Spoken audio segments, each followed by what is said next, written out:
Bonus episode, Listener Communications, Volume 1 of the Michigan UFO Sightings and Paranormal Encounters podcast, not live edition.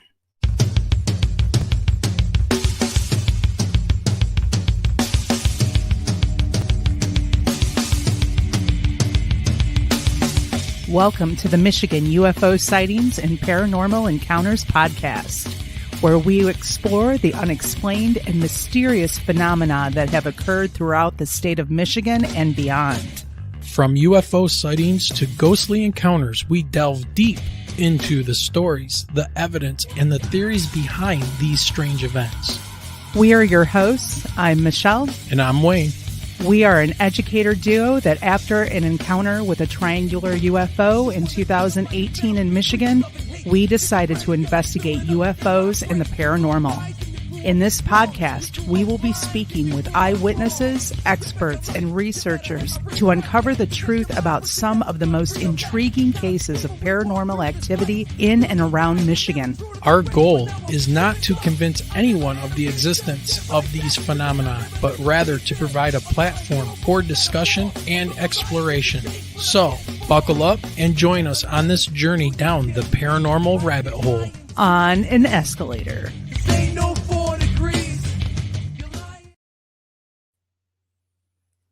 Okay, hello everyone, and welcome to a special series of bonus episodes.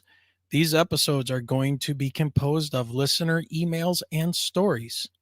When Michelle and I were doing the live shows and conducting interviews with guests, we really didn't think it would make much sense to do listener stories and emails with a guest present. So our answer to this is that one or both of us would record a short video reading the emails and stories separately from the normal podcast. These will be released in video format and as audio podcast as well. So no matter how you like the show or want to hear people's stories, you'll be able to find them wherever you find our podcast. Now, if you would like to send us your UFO or paranormal experience, please send it to our email at mi.ufo.podcast@gmail.com.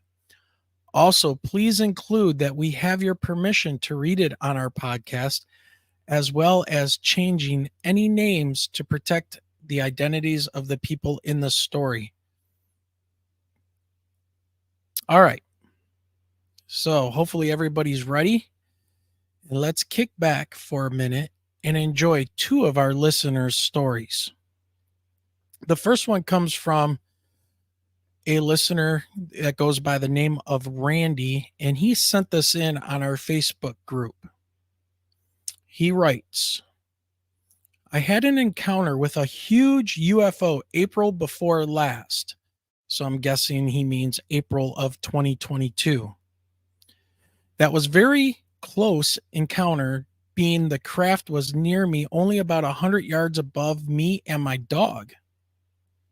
The point of my post is that I'm wondering if anyone else has had a sighting and after became very ill. Yes, Randy, that would be me, but it took a little bit, but yes.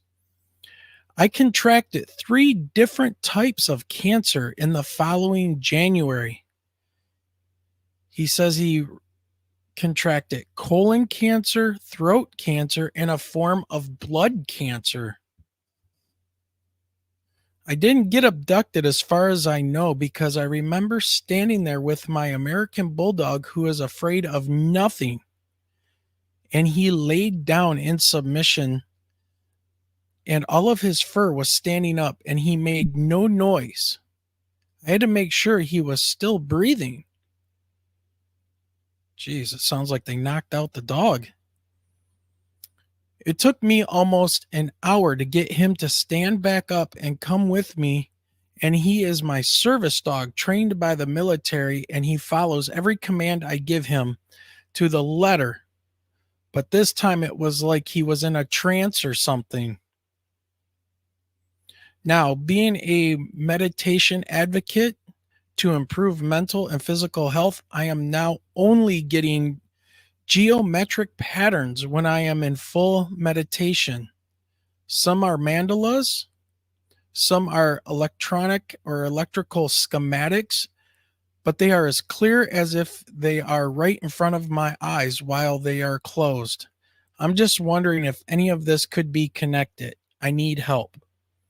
So that is from a listener, Randy, who is a part of the Facebook group. If anybody's got any ideas for him that could help, please get on our Facebook group, and you can find links to that in the video description here, and give them some suggestions that may be able to help them. I would say, number one, you're not alone in getting ill after having experiences with these craft or whatever they are. Myself, I was ill in about 5 months after Michelle and I had our encounter. And that's where my thyroid went kind of dialed up to about 1,000%, and found out that I then had Graves' disease and hyperthyroidism, which is very, very rare in men. So usually it's hypo. Their thyroid slows down and you get old and slow and gain weight and stuff. Mine went the opposite. So all my hair turned white, my beard turned white. Yeah, it was a pretty messed up situation I went through, and it took a couple months to get my thyroid levels balanced. So hopefully you're doing okay, Randy, and we want nothing but the best for you. But be watching the comments and see if there's anybody that can help. Now, I will suggest this. If you're seeing geometric patterns, I would tell you to look into the work of like Randall Carlson and his sacred geometry. This is stuff that comes from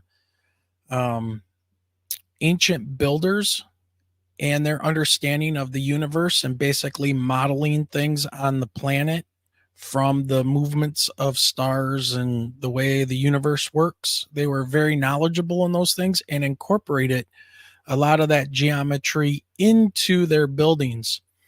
I want to say, what is it? Not Knights Templar, but something very similar to that, like the Masons, right? Mason builders and stuff. This was knowledge that's been passed down for many, many, probably thousands of years at this point. Okay, so we hope you feel better and you're getting the help that you need. And also maybe write down some of these things that you're seeing, the schematics, the geometric patterns, and then go searching and looking to see if you can find anything. All right.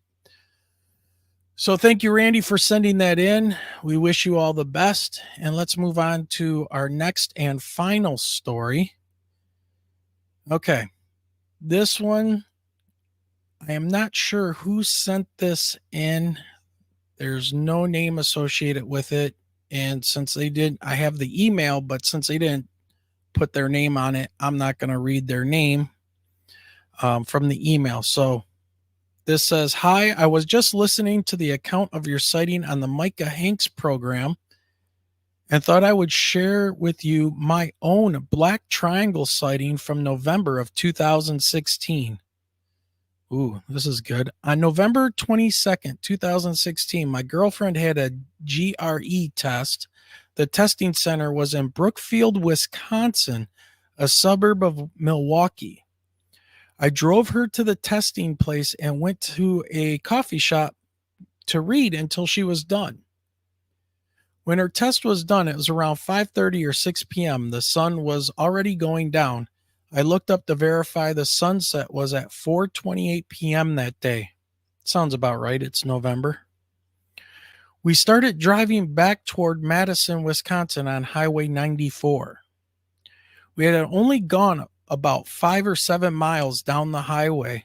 We were near Pewaukee, I think that's Pewaukee, Wisconsin, when my girlfriend says, "What is that? A plane?"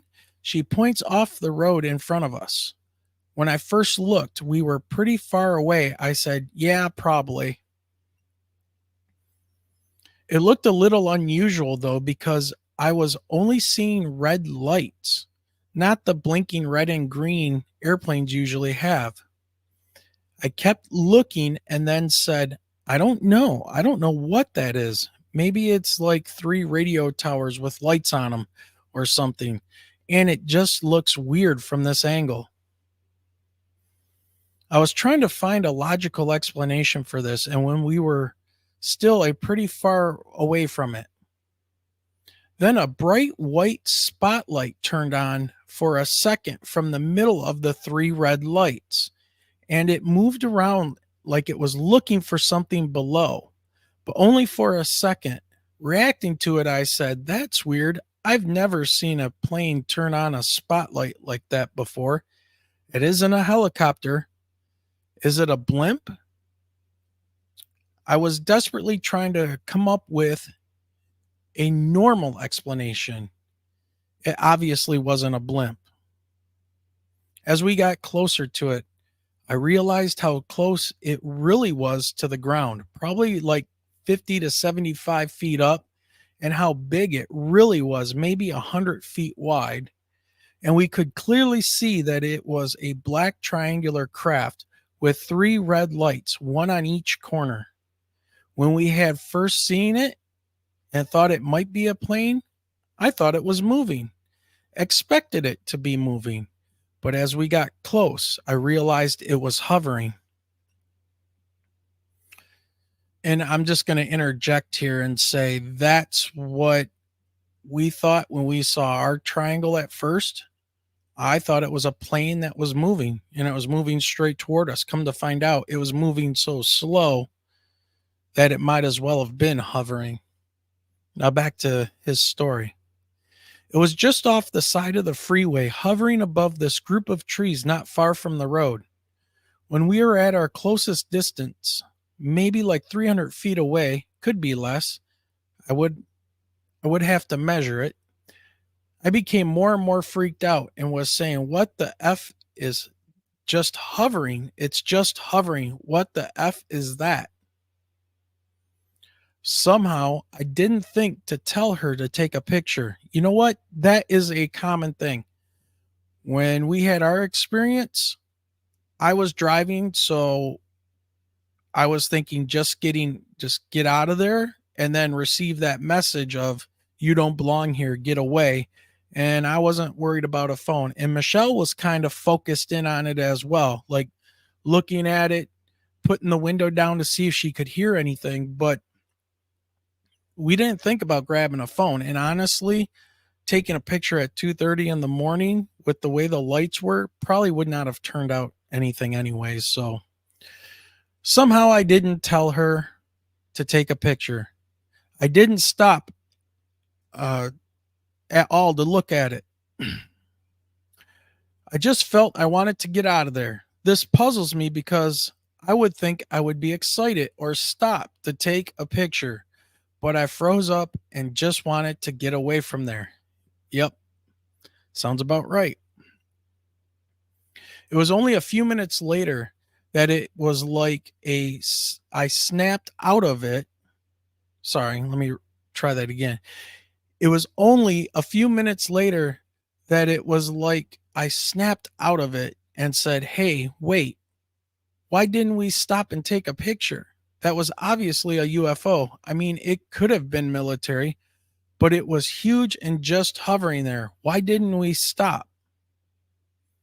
I guess I was just afraid in the face of the unknown and felt if I stopped, I wasn't sure I wanted that thing to notice me looking at all. It's strange because the freeway was fairly busy at that time of night, and it was very visible there right off the road. Others must have seen it as well. So if there's anybody from this area in Wisconsin, Brookfield, Wisconsin, November 22nd, 2016, please send us an email and let us know if you saw this thing as well. Let's see here. He goes on to finish up. My girlfriend didn't really act like it was that weird until later. I showed her the Wikipedia page for black triangles and she said, I guess we saw one. I I wish I could find more people who saw that UFO. At least I had a passenger, so I knew I was not hallucinating it. Oh, another important point, it was hovering pretty close to the ground, not far from the tops of the trees. It was above, and the trees weren't moving like they would if a helicopter or something with propulsion was above them. I didn't see any movement of the trees, leaves, or branches. Yep. Probably some type of anti-gravity thing. Sounds like a black triangle. It's interesting that there was the white searchlight that kind of showed up there. So thanks for sending that in. And again, if anybody was in that area of Brookfield, Wisconsin, on November 22nd, 2016, around 4:30 in the afternoon, or actually it was more like 5:30 or 6, he says, maybe even a little later, on 94 and saw this triangle, please shoot us an email and let us know, and we can back up his sighting. Oh, wow. Okay. Awesome couple awesome stories. And I just want to say, once again, thank you, everybody. We're going to be doing these bonus episodes as you guys write in and send us these stories. We're going to get them out there for you. They will not be part of the live show, but we'll be doing these whenever we get one or two in and get them recorded. All right, everybody. I'm out of here. Remember, write us, mi.ufo.podcast@gmail.com. All links will be below. If you want to support the podcast, you like our show, any support is more than welcomed. God knows we need the support. So with that, ladies and gentlemen, remember, keep your eyes to that sky.